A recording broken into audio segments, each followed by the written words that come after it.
Bonjour et bienvenue dans cette nouvelle actualité. Alors aujourd'hui, une curiosité bien fantomatique puisque nous allons parler des stations de métro fantômes du métro parisien. Alors, qu'est-ce que c'est qu'une station fantôme? Rassurez-vous, rien à voir avec un film d'horreur, ce sont simplement des stations qui ont été fermées au public. Alors vous allez me demander pourquoi? Il y a une raison à ça et la principale raison, c'est une raison historique. Au moment de la Seconde Guerre mondiale, replongeons-nous en 1939, tous les hommes de France sont mobilisés pour aller sur le front de guerre.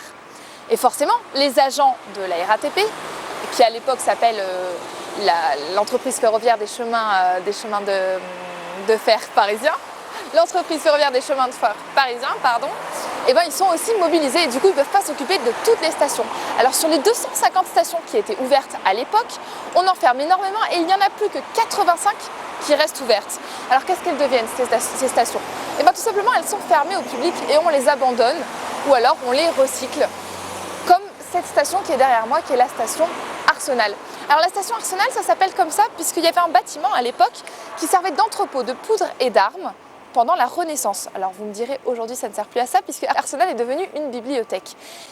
Concernant cette station à Arsenal, elle a été fermée tout simplement et sacrifiée tout simplement parce qu'elle était située trop près de la station Bastille et de la station Quai de la Râpée. On a donc considéré qu'elle ne servait à rien et qu'elle faisait doublon et on l'a tout simplement fermée. Et Arsenal, c'est pas la seule petite malheureuse dans le lot. Puisqu'il y a beaucoup d'autres stations qui ont été fermées, un petit peu comme celle du canal Saint-Martin. Mais je voulais attirer votre attention sur une station tout particulière, une véritable star du cinéma que vous avez forcément tous croisée, notamment dans le film Amélie Poulain. La raison, elle est toute simple. À chaque fois que quelqu'un veut tourner un film et qu'il y a une séquence qui se trouve dans le métro, on utilise cette station. C'est la station Porte des Lilas et que l'on nomme finalement dans le métier la station cinéma.